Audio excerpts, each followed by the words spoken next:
succeed. And we're all talking a lot more basketball this year than we normally do, because how often do you have a number two team in the country with 23-3 record, or is it 24? I forget, they won so many.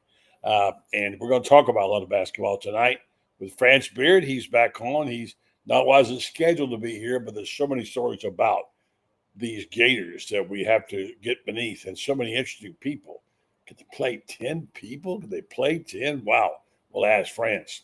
Allie Peak Wilbur will join us for a little bit tonight. She's got a project with her daughters she has to do. And then the great Tony Barnhart, Mr. College Football, on the show tonight. And he'll be talking, of course, about the news out of the football world that maybe there'll be a ninth game. Looks like they're moving toward that more and more. The news out of Northern State, that's one of the things they're talking about, a ninth SEC game. So all that will be covered tonight, along with many other things. Topics of your choices. You can always buzz in and give us your thoughts. We love hearing from you. We've got a great crowd, as we have every night here. Thanks to our sponsors, our friends at Titan MRI Imaging. For one, they've got to change their name now.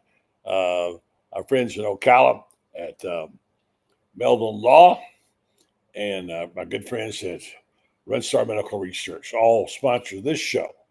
So with no further ado, we will go to the show, start it up and crank up, and come on, tell the world the Buddy Martin Show is on the air. Yes, it's time again for Buddy Martin. Call him up and tell him what you're thinking, but be kind because he's doing the best he can. Better, stronger, faster. Mama says that alligators are ornery because they got all them teeth but no toothbrush. Hey, what if the voice calls while you're gone? Take a message. Bye. You ready, champ? I'm ready for this my whole life. I'm incapable of small talk. But that's why you love me, right? Kind of intimidating to be in the presence of so many great athletes.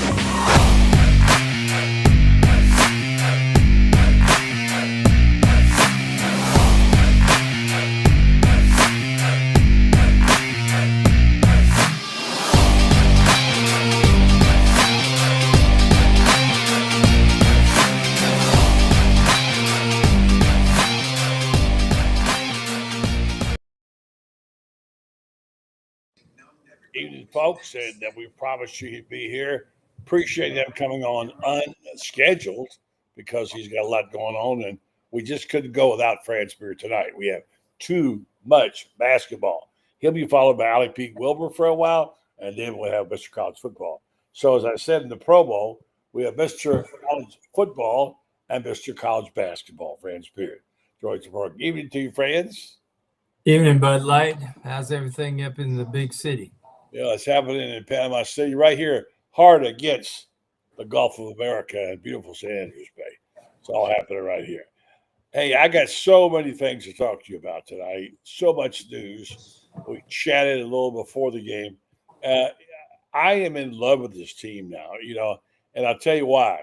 We worry about being too much emotional one way or the other or being homers, but in a time like this, when there's so many things wrong with college sports, people getting sick and tired of asking to pay money to watch football games, raising prices, players moving all over the place, coaches, and there's a disconnect, which as we saw today in New Orleans, there's a lot of buzz going on about a possible ninth SEC game, the Big Ten and the SEC taking over college football, as they say.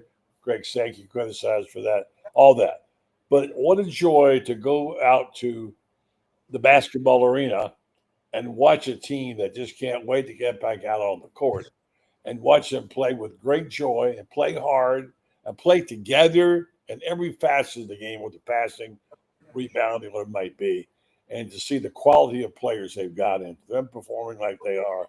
Now, second-ranked team in the country, and who knows, all of a sudden people are saying, oh, they may win the national championship.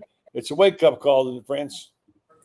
Well, I think they could win the national championship for one thing, but it's still, they still have 5 SEC games to go, the SEC tournament, and then we get into the terrible 6-game streak. And I say terrible because how many times do we see that number one team upset early?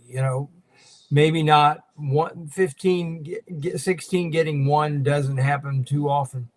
But that second game or that third game, the number one seed or the number two seeds go down.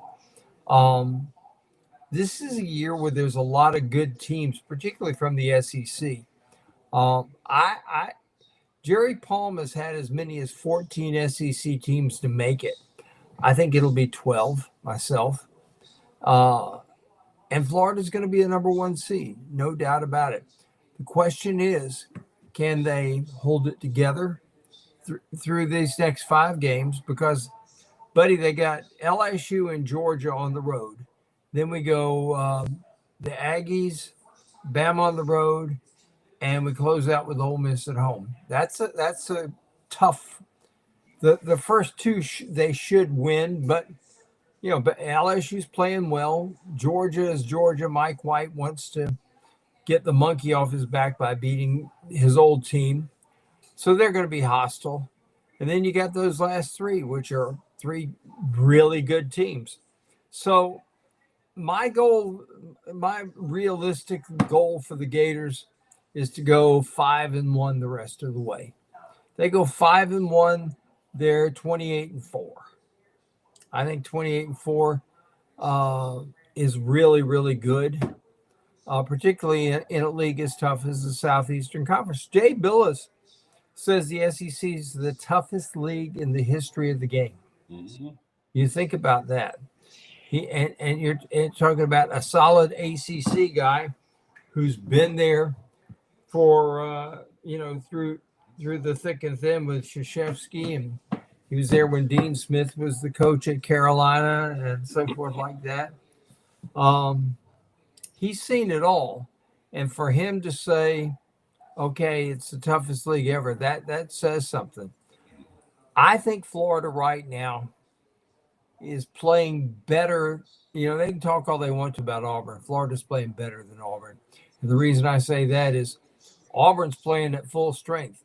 Florida has yet to play at full strength since the Tennessee game. Yeah.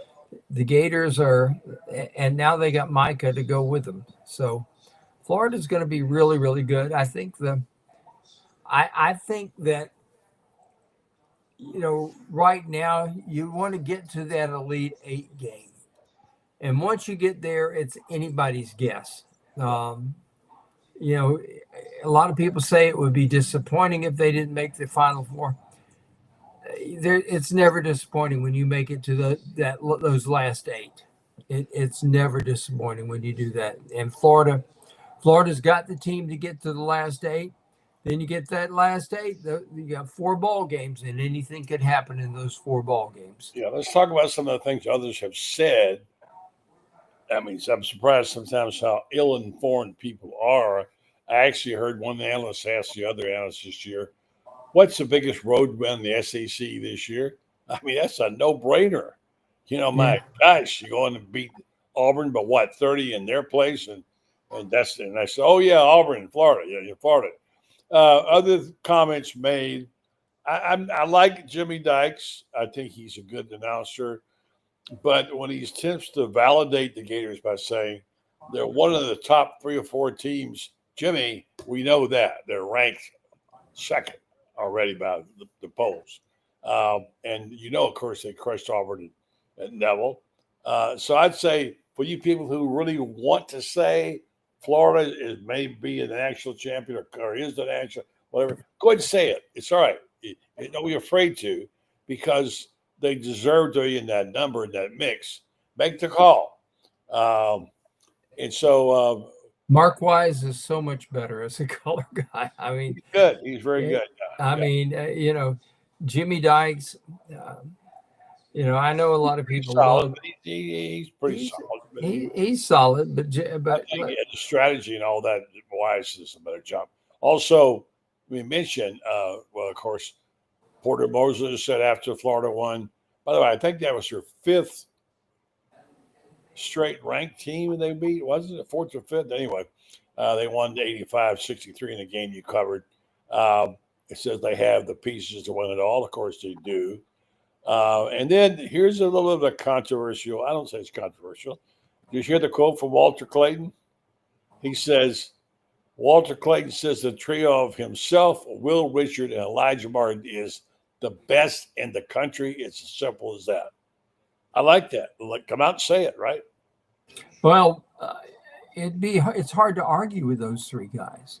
I mean, it really is. You look at what they bring to the table. I mean, like yesterday, Will Richard goes for 8 rebounds. I mean, he scores 14 points. He goes for 8 rebounds. He's the guy. He and Elijah Martin are two guys that just seem to do whatever the team needs that night. And you look at what Walter's done. Walter has, for the last 3-4 ball games, Walter has scored big in the first half, then only takes a couple 3 shots in the second half, and he spends his time moving the ball around. He hit a shot last night, buddy. I'm watching that thing, and from my angle in the press box, I'm looking at him down like this, and he is going to his left, and he launches that thing, and I'm thinking he's missed that thing by 3 feet. And I know that this isn't like golf where you can read the green and the green can make the ball break. But I swear the ball curved and it went in. I've never seen it. Is that the one you wrote about this morning? Yeah. The shots you wrote about this morning. Yeah, I mean, he was in a different area code. Yeah. When he took the shot, and he was closely guarded. The guy had a hand in his face. Yeah. And Walter still just, when he goes into a shooter's coma, yeah, it's going in, period. I know that we don't think about him as being a basketball aficionado, but Shane Matthews loves basketball. He stated flatly a couple of times, Walter Clayton's the best basketball player I have ever seen in my life. So obviously other things that people are saying. By the way, Florida's had 5 players in double figures for 4 straight games. Yeah. Something they haven't done since 1996. And Florida's done so 3 straight games, 6 other times, twice last season, 4 times in 98, 2005. I want to mention these. I mean, nobody has 5 guards. I mean, please, that's an embarrassment of riches. But I want to mention this because you brought him up a couple of times. I thought, who is France talking about before he started playing very much? He hadn't made the floor yet. And Urban, I guess he pronounces it, Klavzar. Irby. What a shooter that guy is. Man, oh, man, oh, man. And now you've got him weighing in there. He scored double figures. He's the 9th Gator to do so this season. He's averaging 6.5 points in 15 minutes and shooting 70% from threes. All right. Now, the next guy to do that could be Hendloten, to be the 10th guy. And France, I go back to the question. Could Todd Golden play 10 guys? He's gonna. I mean, look, I know he prefers an 8-man rotation. I think every coach does. But, you look at it like this. You have the advantage. For example, Urban is one of these guys that, remember the guy that Detroit used to have? They called, I think Vinnie Johnson, his name was. They called him the microwave because he came in and was just instantly hot. Mm-hmm. That's what I get the impression with this guy. And he showed us something last night that we hadn't seen before. We all know he can shoot. Everybody knows he can shoot now. I think he's hit 9 of his last 13 3-point shots. Last night, he gets a rebound on a missed free throw when he comes under everybody, picks the ball off, cuts through the traffic, goes coast to coast and lays it in, and he was contested at the end. The kid can flat out play, buddy. He's the guy next year. You got Denzel Aberdeen and you get Irby, and then all of a sudden you're getting C.J. Ingram and this kid Alex Lloyd coming in, and you got Isaiah Brown. Florida is going to be just as loaded next year, just maybe not as experienced. but they're going to be absolutely loaded again in the backcourt next Yeah, year. we're going to go a little later on. I did this, and I go through their depth chart again because a lot of people don't know all these players, and some of them haven't made it. But my gosh, the depth of this team is embarrassing. And listen to these numbers. Denzel Aberdeen says starting on February the 4th, he's had averaged 16.2 points a game, 2.7 rebounds, 2.5 assists, 46% of three-point line. All right. Is he the best sixth man in the country, or is it Thomas Hoff, who you know is playing lights out? So they got maybe the sixth and the best seventh man in America, those two guys. And they got guys coming back now. Elijah Martin's back. This team is really going to be, if they don't just trip somewhere and fall, but they're also a lot of fun to watch. Yeah. That's the thing. They're a lot of fun to watch at the time when college sports has been kind of ugly and there's been a lot of things said about them and whatever. But here's the thing. I a couple of weeks ago, Tom Crean was there, and I like Tommy a lot. They should have never fired him at Indiana, and they did. Georgia was impossible, and he set the foundation, though, for Mike White there. But guy that really knows his basketball. And here's what he said about Todd. He said he's got 8 starters. He says they're interchangeable. They got 8 starters. Mm-hmm. He said you can only play 5 at a time, but he says the 3 guys that are sitting would start anywhere else in the Southeastern Conference. And I said, anywhere? And he looked at me. He said, anywhere. I mean, and now we're seeing it. I mean, Tommy Hawk, would he fit at Auburn? Hell, yes, he would fit in at Auburn. Denzel? Oh, yeah. These guys can players can play, and Florida's got players, Yeah. They got guys that you plug them in and they make things happen. And a lot of it has to do with attitude. A lot of it has to do with skill. A lot of it has to do with coaching. But you add it all together, and you got a team that I promise you nobody wants to play. No. Golden says he wants to win by 30 every time out. I believe that too. When I coached, I coached girls, and we would have won the national championship in '81 in AAU ball if the coach had done a better job. But I used to tell my kids before we take a game, I said, do your old coach a favor, go out there and get a blowout. That way I can play everybody and we can have fun and so forth like that. Blowouts are far more fun, buddy. They are, I know fans like fans and sports writers, we like those games when we can write about when we say, oh my gosh, this guy hit a clutch shot and down the stretch, he was terrific and whatever like that. When you're a coach, there ain't nothing like a good old-fashioned blowout. Yeah, I'm looking at these scores, including last night, 85-63, then beat South Carolina 88-67, and then win at Mississippi State, by the way, which proved to be a pretty good team, knock it off Texas A&M. They beat them 81-68, and then at Auburn 90-81. They were leading by 30 at one point. Then they beat Vanderbilt 86-75. Their last 5 games, they've been running it up pretty good. So, and by the way, right now Missouri is up 9 in the early going on Alabama. How about that? I think Missouri wins that game tonight. They will too. They're better than people realize. By the way, in each of those games, Florida was down at least one starter and sometimes more. So without their full complement, they've done that. So we'll get back to talking about 10 players now that works and the depth chart of this team.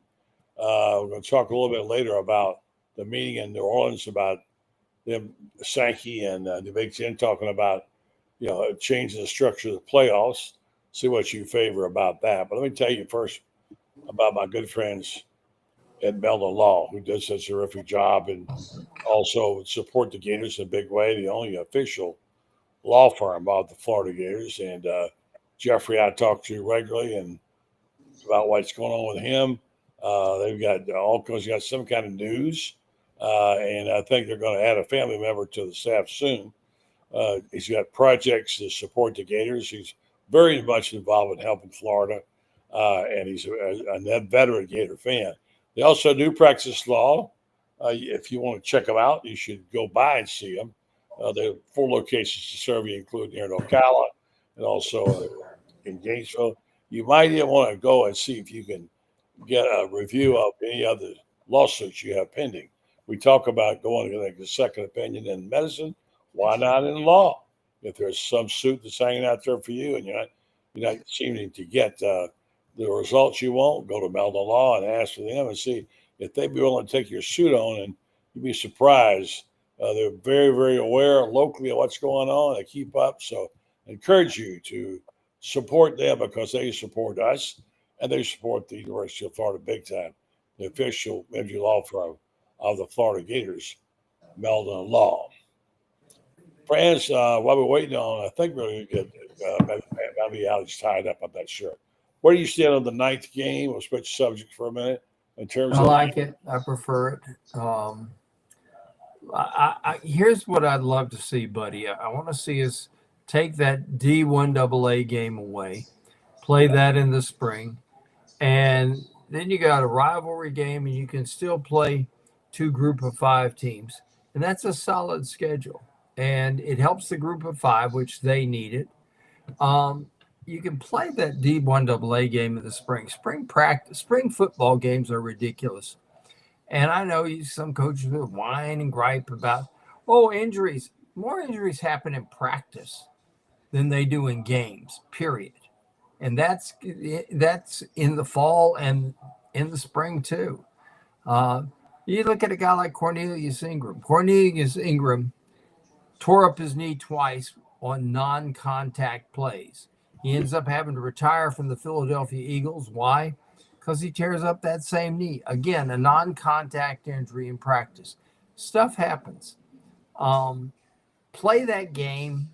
Give the D1AA team the money. I've said it before. Can you imagine? Here comes Bethune-Cookman up to Gainesville, and they're bringing their band. That would be a fun way to spend an April afternoon. And if you lose that game, who cares? It doesn't count in the fall. But you lose to a D1AA team, or you play it way too tight in the fall, it can really cost you. So do the smart thing. Do that. 9 games makes more sense. I understand that. It really does make more sense. And this way you can keep your rivalry games if you add the 9th game. Alabama and Tennessee, that's a great rivalry game. They've also got Alabama and Auburn. Which one do you sacrifice? Well, if you got a 9th game, you don't have to. So they can work that out. I like the idea. Your thoughts on what it means we're seeing DJ Lagway start his foundation? Well, it gives him probably a good insurance of him being here, right? Oh, DJ's going to be here. You can count on that. Just in case they win a national championship. It's the insurance policy, right? It is a good insurance policy, and it's a great thing because this is a young man. I talk about a young man that's got his head screwed on the right way. This kid does. You were talking earlier about how so many players these days, it's a what's in it for me thing and so forth like that. Then you come across guys like that. We had Tebow here let's face it. Is there any question that Tim Tebow or Danny Werfel had their heads in the right places? And it's just refreshing when we get guys like that. I know, Allie, you talk to the players all the time, and goodness, how disgusting does it get? And you can tell within about 20 seconds which ones really are in it for the school, for the team, for their families, and which ones are in it for good old ME. Mm-hmm. What did that tell you about the foundation he formed? Anything? Well, I just I like was the. asking Allie what she Oh, thought.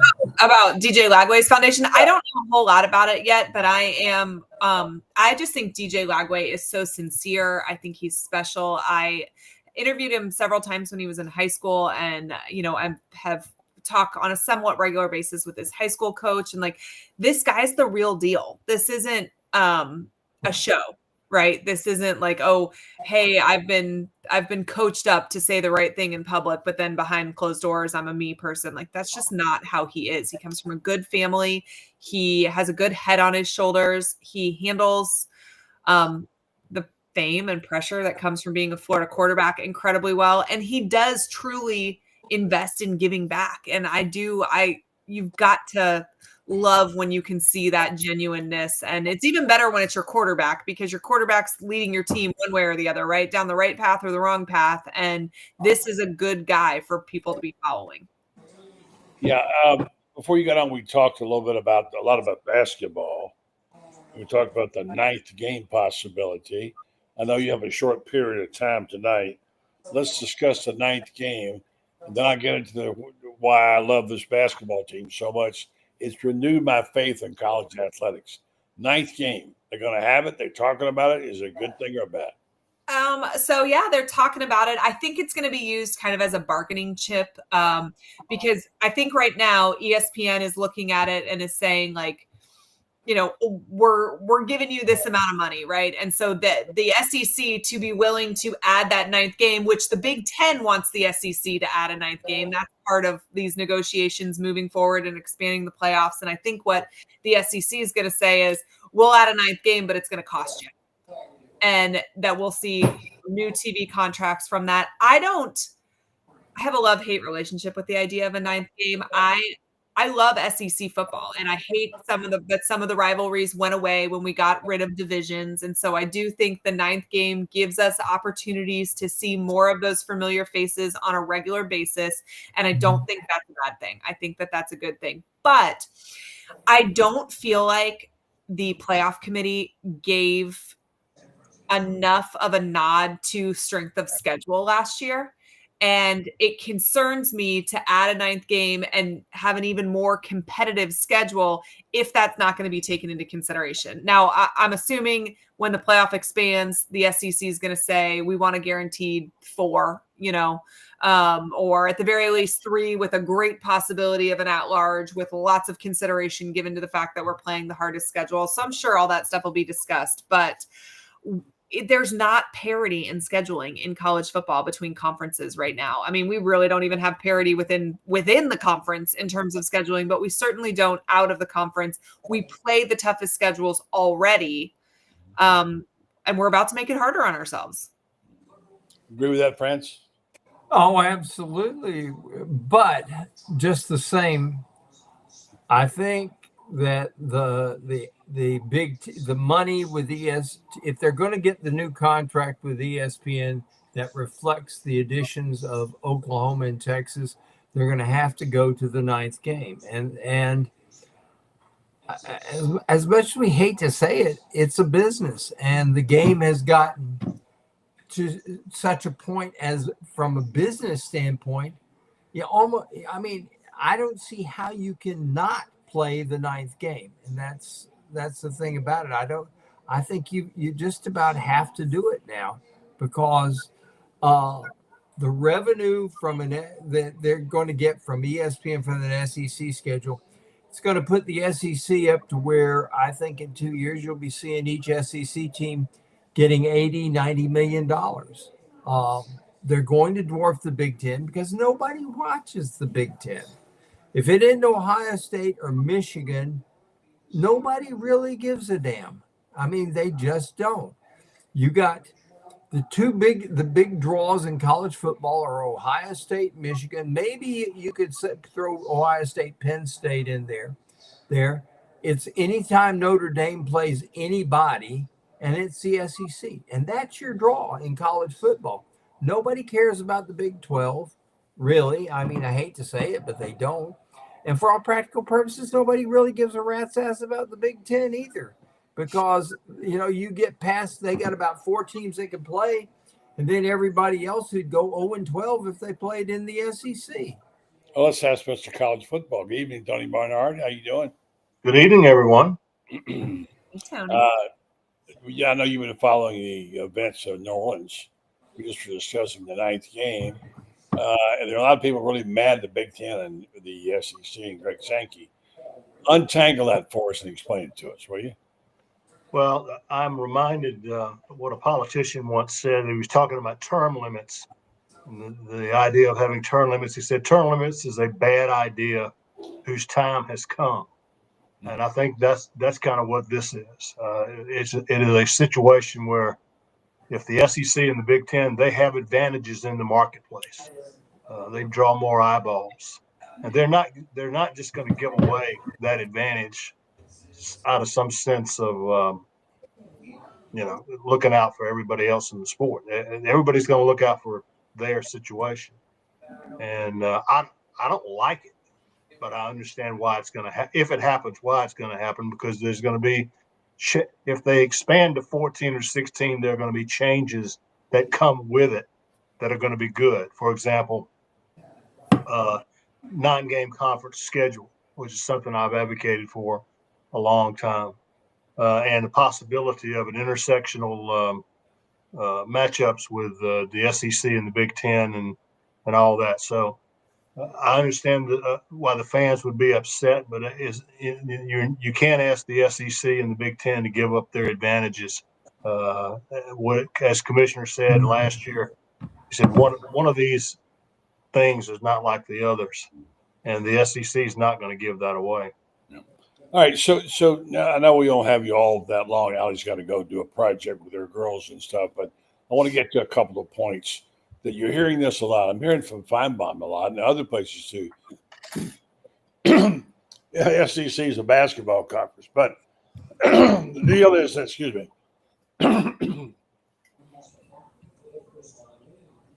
the deal is that there is a little bit of a disconnect right now with the fan base. Mm-hmm. Charge more, people falling out of love, complaining about the scheduling, whatever. There's a fine line between smart negotiating and greed, flat out greed, And sometimes, as we say down there in the South, greed don't look so good on some people, And I think that smacks of there's so much money involved. When you get that much money involved, you get this kind of thing. Now, does any of that make sense to you, Tony? And I want to throw it over to Allie and France about that aspect of the game. Is it beginning to really seriously hinder college football and its image and the people who love it? Well, first of all, it remains to be seen. I completely understand the anger from the fans, because what all they get to hear about is all this money that's going around. The players are now getting paid. The coaches are getting paid enormous amounts of money, and they said nobody's looking out for the fan, and to an extent they're right. But I don't believe when push comes to shove and all this stuff gets settled, I don't believe these football fans are going to say, "Well, I'm just going to go follow the NFL." I don't buy that. But I will agree with this point. I'm not happy that it's having to happen, but the financial realities of what these schools are facing, I mean, they got to come up with another $21 million this year to start paying the players. So I won't like it. It'll make me sad, but I'm still going to watch college football. Well, that's true, but the fact is that they're competing for the same TV dollars now. Mm-hmm. Those numbers. It's like, this year we saw an example of the NFL moving in on Saturday to play, and that's always been sacrosanct. And now those dollars that both the NFL and college football won them, so it's a different game there. Let's go to Allie real fast. Allie, give me your take on what I just said. I think in general, the money in college football has upset fans because essentially what we've been saying the last 3-4 years is we want you to pay more for tickets. We're going to charge you $15 a soda and a hot dog. We're going to charge you extraordinary prices to park, and then we're going to ask you to pay the players as opposed to the university. Now, because we have all of these changes coming, I'm hoping maybe that pendulum is going to swing back a little bit more, level out a little bit. The universities, and I do think there's this fallacy that all of these football programs print money, and so this is going to be not a problem for anybody. There's a lot of football programs that don't make a ton of money. We happen to root for one that does make a lot of money, but that's not going to be the case. And that part is going to be interesting for me to watch, because does that end up killing some non-revenue sports? Like what effect does that have? And that kind of remains to be seen. But I would prefer, if we have to go this route, that the universities are the ones paying this with these TV contracts and things like that, because the average fan shouldn't be paying for some 19-year-old to drive a Tesla.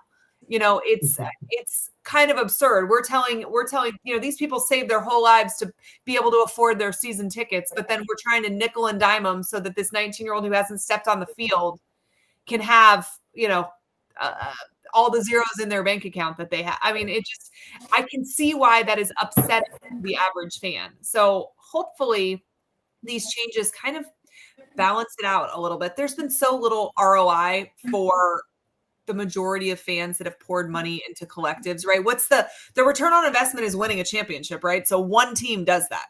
Everybody is making the playoffs enough of a return on investment to justify it for fans. I don't know. Certainly not making the playoffs isn't any return on investment.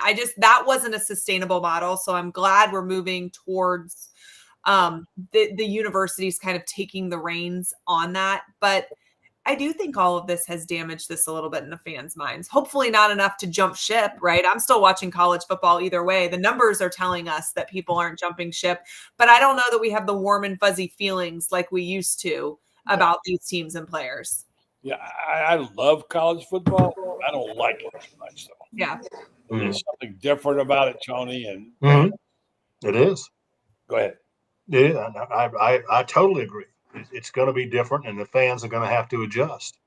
I don't think that we're not going to have this mass exodus of people who are leaving, but they will adjust to what the new reality is. We never thought we'd have a 12-team college football playoff, and now we may have a 14 or a 16. Everybody's going to have to adjust, and the fans are going to have to adjust as well. Yeah, I think so. Last night I was at the O-Dome and just wandering around before the game, and I'm looking up at the concession stand, and a skinny weenie is like $10, and a soda $6.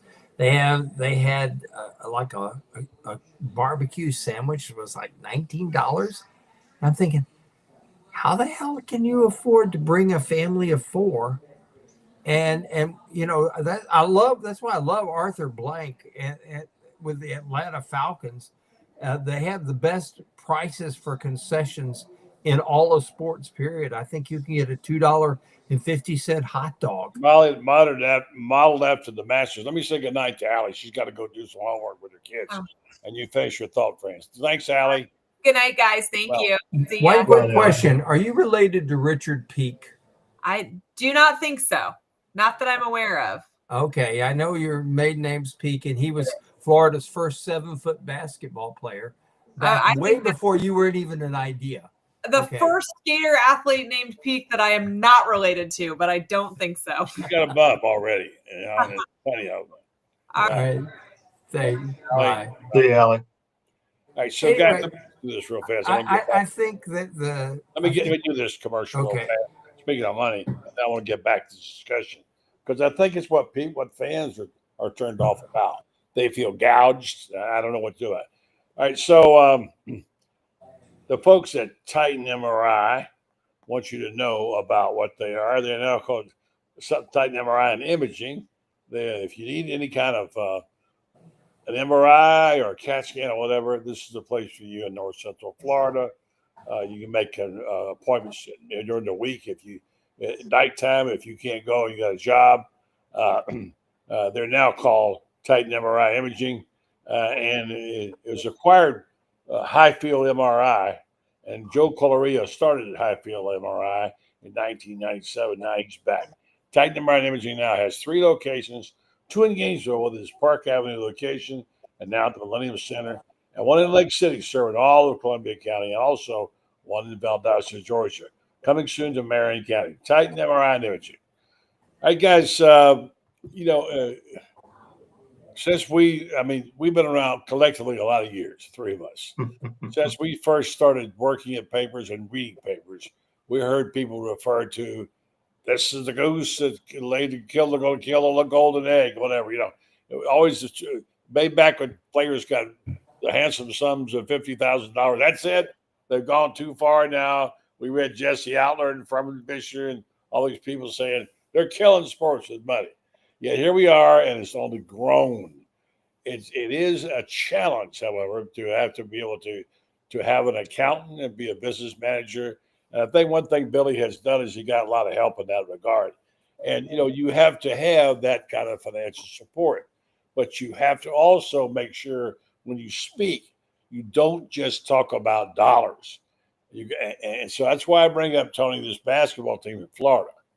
At a time when we're all sick and tired of talking about NIL deals. We know it's necessary. We get it. We just want to be hammered with it. And you want your players to be loyal to their school, give the old college try, they used to call it, and be committed. This basketball team in Florida has all of that. And they're a bunch of 3-stars, basically. Mm-hmm.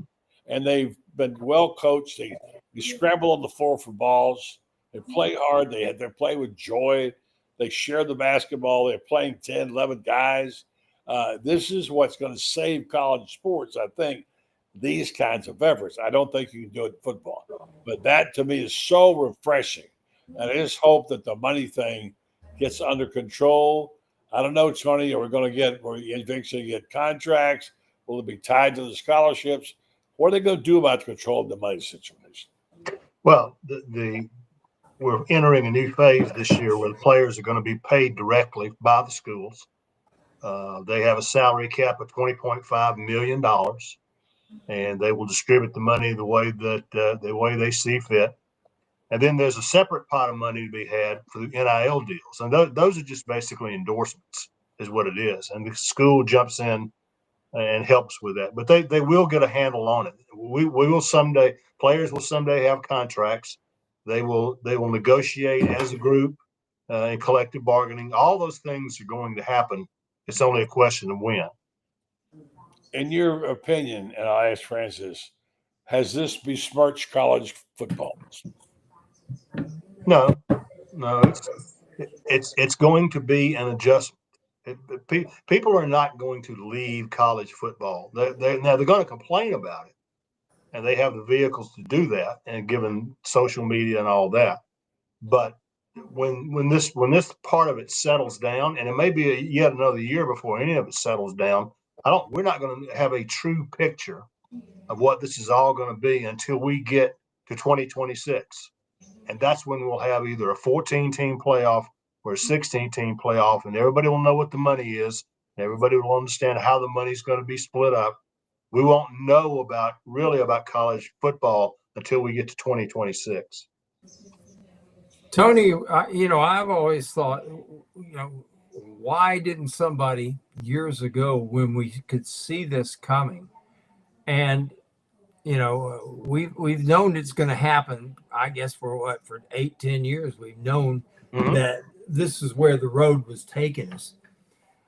I wonder why some genius didn't come up with the idea of, okay, we got 85 kids on scholarship. We'll give 85 kids $50,000 each a year. That's you get your scholarship in that. And I wonder, was it the fact that we've been so tied into the NCAA, or is it just that there hasn't been anybody that smart? Well, I'll tell you a little story, friends. You'll remember when they started talking about a cost of attendance allowance. They were going to give every player $2,500 as an allowance, and that got shot down because the Boise States of the world said they didn't have the money. That and the fact that we've had no leadership in this area for as long as I can remember. There was no leadership whatsoever. The NCAA was on a milk carton. They were so out of touch. And so now we let it, we kicked the can down the road, kept going the thing that killed me was we kept going to court with the NCAA kept going to court trying to stave this thing off, knowing darn well that it was not going to happen. And it didn't. And you always knew that if this whole concept got before a judge, the law was going to say, hey, you guys have had it made with these athletes providing the labor for your multi-billion-dollar enterprises, and it stops here, and it's all caught up with everybody. Bill How Carr. long do you think the NCAA lasts? NCAA will have a role to play. They put on a pretty good basketball tournament, all things considered. They put on other good championships, so there will always be a rule there. But understand, this is already in process. The running of college football, particularly Power 4 football, is going to fall to a LLC that's being created right now. And they will, when it comes to the distribution of money through NIL or the payments, this is what this organization is going to do. It will have a CEO. We've said forever that you just have to have an overall commissioner to handle the sport, and they never would do it. So there's a lot of change coming, but we'll get there. You should be the commissioner, Tony, and that's a fact. They just kicked the can down the road. They never did anything about it because you couldn't convince them that they were going to lose every single court case. And then they went to the O'Bannon case and the other case that it was not, the Supreme Court ruled against NCAA 9-0. Okay, they don't agree on 9-0 on anything. It should have ended right there. But if you don't have leadership, college football still doesn't have the leadership it needs. Clearly, it was in violation of antitrust. Clearly, absolutely, and we all kind of knew that. But they just thought they were bulletproof and could go on and do it, like you say, kicking the can down the road. I don't know where you guys think it started. The late Bill Carr, and you both know him. He was All-American center at Florida and the AD prior to Spurrier, Terry Sprine, pulled me to the side about a year and a half ago. He died, about a year ago, friends? It's been about a year. He said, I'd like to meet with you and sit down and talk sometime about the money situation of paying players. I said, okay, Bill, we can do that. We'll try to get there and do that. He said, a bunch of athletic directors blew it. They could have staved this off by doing it the right way. And he said, and I was one of them. And he said, we had the opportunity when the Olympic athletes started getting paid, opened the door and paid them a reasonable sum of money. We would have had that thing under control. And I see Tony, I see you nodding. So you must agree. I do agree. I mean, there were opportunities when the Olympic model came along. Hey, this is a way you can compete in the Olympics, but you can still get your value. But NCAA would never buy. They just kept going to court thinking they were going to prevail. And I remember Mike Slive, the late Mike Slive, commissioner, when they put that idea, $2,500 stipend, cost of attendance stipend on the table, and that got shot down. He said, and Mike Slive just pulled me off to the side and says, "You understand what's going to happen now? This thing is going to blow up," and it did. Yeah, do you know? I've thought for some time and been writing about it that we've got to have. It's got to start with football. I think my belief is that I'd love to see is it start with football and then gradually you pull the other sports and let the NCAA be the, like the events host. Okay, because you're right, Tony. They put on a great NCAA tournament and College World Series and Women's College World Series and gymnastics events. They're all done first class. But let them do what they've got to do. But I question, will the academics who don't know anything about the sports ever give it up to let the people who do know something about sports and the business people who can save sports take over? I question, can they do that? Oh, I think, listen, they might as well do it because it's going to be forced on them. The change is going to all the change that's coming in football. The NCAA will have no part in, and it's going to be run by a board of directors. There'll be an LLC run by a board of directors. There will be a commissioner. They'll call him a CEO, but all those things are going to happen, and that will provide the structure. Then once that is done, they got to figure out, okay, let's make sure we get a handle on the money. Because look, that $20.5 million that's going to be the salary cap for this year, that's going to grow to 25, 30 real fast. So. Yeah, the money's getting bigger obviously on the splits too for TV. Who's the smartest guy in college sports? Not a coach.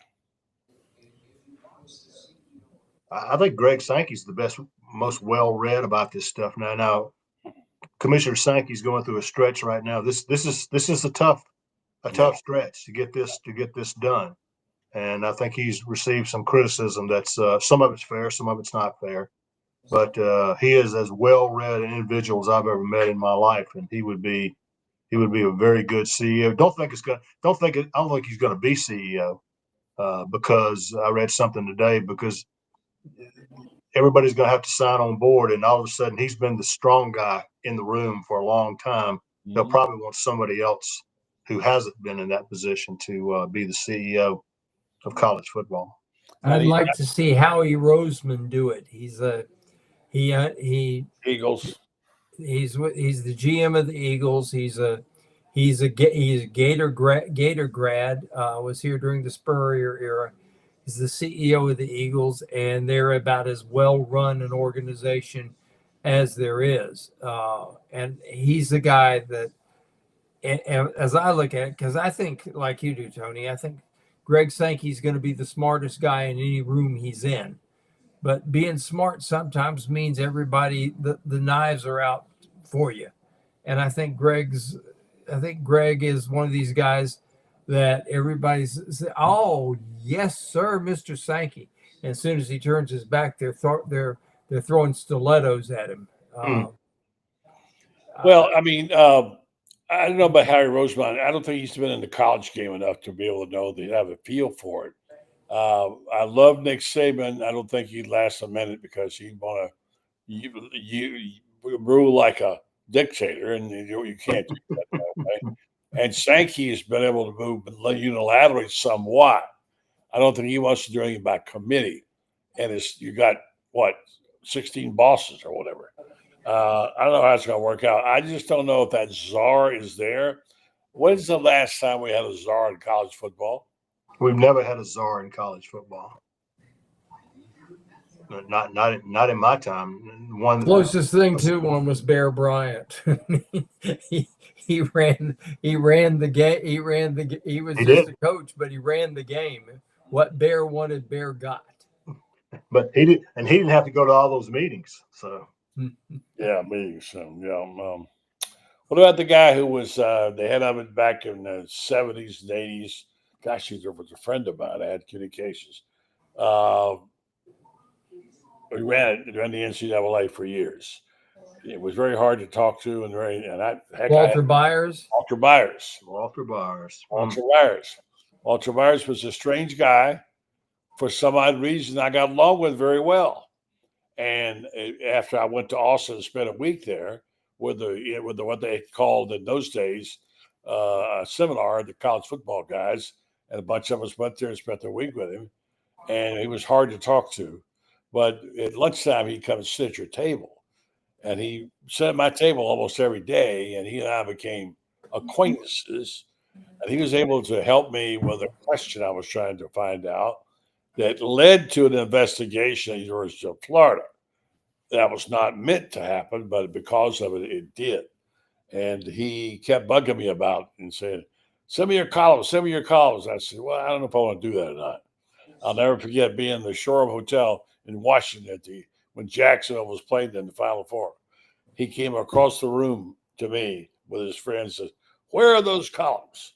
I said, I have to find them. I don't know. And he did. I sent them. I don't know what they had. And they did have an investigation in Florida on the Ray Graves leaving there. Anyway, he was the closest thing to a czar in college football I can remember. Well, the game has changed. It's still a great game. I'm looking forward to see how the playoffs shake down. Teams are going to be fun to watch this year. Mm-hmm. I think we're going to just automatically say Ohio State, Texas, Georgia, and whoever. Give me your top 5 right now, Tony. Way too early, I know. Well, way too early. I like those that you mentioned. Penn State, you need to keep an eye on. I'm telling people to keep an eye out for Alabama. I think Alabama's going to be better than we think they're going to be. He's got his offensive coordinator now, and I think that will make a big difference in what they do offensively. But it is one thing, even 12, 14, 16 teams, it's going to be the usual suspects when we get to the Final Four, pretty much year in and year out. But that's okay. I just hope they, based on the reporting that was done today, they're talking about changing the seeding and being able to do it for this year's tournament. Not seeding as in seats, but you mean seeding the tournament, right? Seeding the tournament. Well, yeah. The seedings were all messed up. But what they're talking about is the seeds follow the rankings exactly. Okay. And no buys straight through, right? And which is what I would like to see. So there's a lot of reasons. If you got to do 14, you might as well do 16 and get it done and have all the games. Yeah. I think it would be enjoyable thing for the fans. I agree, France, don't you? Well, I think 16 is by far better than 14. What I've always advocated is you have 8 conference champions, put them in, and then 8 at-large teams.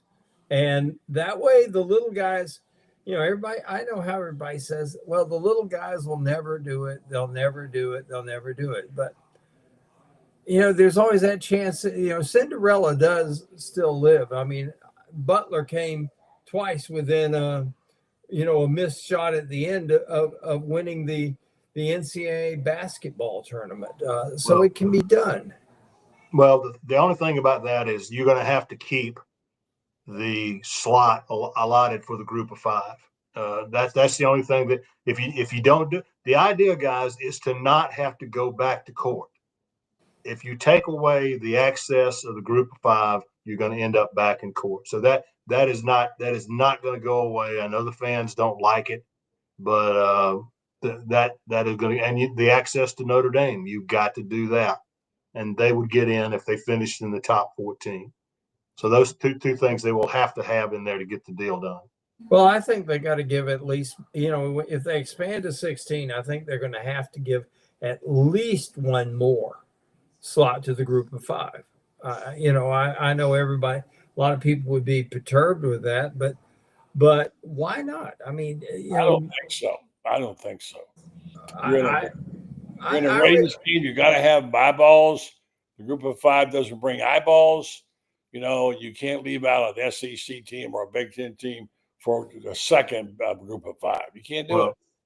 I don't think you can do it either. I mean, the idea is to give access, but you're not going to put another group of 5 team in, because that means a fourth or fifth team from the SEC is not going to get in, exactly. or another team from the ACC is not going to get in, and that is something that's going to get cleared up in this next contract. It's a competition for eyeballs, that's for sure. Hey guys, great discussion. France, thank you for coming on the last minute.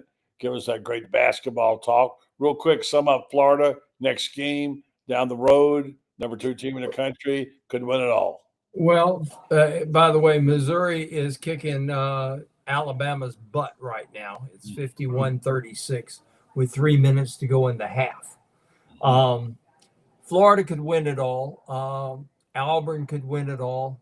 I don't think Alabama plays good enough defense to win it all. Florida's got LSU and Georgia next. Then they come in final 3 games they got the Aggies on the road at Alabama, and then they're home with Ole Miss. I think Florida finishes with a 28-4 regular season record, and we'll see if Auburn pulls off the SEC championship. But I think it's going to be Auburn and Florida 1 and 2 down in the final stretch of the SEC. All right, Tony, if they continue to have 13 teams in the tournament, you may have to change your title to Mr. College Ball, Mr. College Football / basketball if you're in the SEC. I think it's great. I mean, and the investment that the SEC made in basketball many years ago when they brought in Mike Tranghese from the Big East to help do it is paying off big time. Hey, here's one for you. I was thinking about the old days, the old days, and both you guys might be too young. Auburn basketball. Remember the term of the Auburn Shuffle? Oh yeah. Oh yeah. Yeah. I remember that well. My gosh, they. I was talking with somebody the other day, and we just started throwing names out. Johnny Mingelt. I don't know if any of you guys remember him. Oh yeah. Johnny Newman, who came on and played a sophomore season at Ole Miss and scored 40 a game, and people said if he had stayed longer, would have outscored Maravich. Let me throw one thing at you because I know we got to go. Mike McGinnis will remember this, who's an ex-Gator who was an SEC replay official for years. And a great editor for our site too, by the way. Yeah, and he is a great editor. Thank goodness he catches my mistakes. And mine. Maravich, his junior year, steals the ball, goes in. The ball never touches his left hand. He just as past the foul line, the ball comes up and it's on his finger. Yeah. Spinning on his finger. Yeah. And he flipped it up and he headed it into the goal. That's part of a night when he scored a mere 50 that night. And if they'd had a 3-point shot, he'd have probably scored 65. It was the most amazing basketball player I think I've ever seen. Incredible. Fun to watch, Tony. Tony, thank you so much, brother. Appreciate it. Don't forget to read Tony. He's on, you're on several places now, right? Yeah, we are getting ready to make a move to the Football Writers Association of America. We've had an invitation to move our stuff there. We're saying goodbye to our friends at Athlon. That will come later on this spring. Very good, Tony. How about that? Great, Tony. Great. Love reading your stuff. May we all just remember this. The great Red Smith had to write from Women's Word Daily for 5 years before you found some place to write. So there you go. All right, guys. Thanks a bunch. Thanks, friends. Say hi to everybody up in Social Circle. Good night. Appreciate you. All right, fans, buried Tony Barnhart coming to you tonight here on the program. Glad to have them. Fun. I want to tell you about some other friends. These people are quite special, and they do things that nobody knows I know that does in terms of their community and in terms of our health. It's always good to have someone there looking out for you for your health. And the people at RenStar do that. They do it in numerous ways, but they want you to know that they're on it and they want your participation. They'd like you to be able to take part in some of these clinical trials they have regularly. And the way you can do it is log on to the website there, redstar.net, and look at what they've got going on, whatever they're featuring this week and next week on the clinical trials. You can take part in this experimental thing with sometimes experimental drugs that are safe at no cost to you. You can get paid for your compensation for time and travel. And the data they get together and try these particular medications, prescriptions, to send off to these major firms who can then put it together and give it back to them, and they can know better how to treat us in our community. Does it make sense? We need to keep getting fresh data about what our tendencies are, what we need, and these clinical trials are what do it. My friends over there, Joe Sorrentino and Barry Brantley, do a great job. They founded this company. They're right there for you. They also have been a sponsor of this program for a long time. We're very grateful for all that. And when I got you here, I'll remind you that Joey Sorrentino, former Gator football player, now is a dentist in Ocala. He has Marion Dental there on Maricamp, and he also has a bigger operation even than that in Lady Lake. I'll be seeing Joey here in a couple of weeks. He's my dentist. Good people, the Sorrentinos. Folks, thanks for listening and thanks for watching the program tonight. We appreciate that. We appreciate our guests. We appreciate our sponsors. Back tomorrow night with Ben Troop and the gang right here on The Buddy Martin Show. Good night.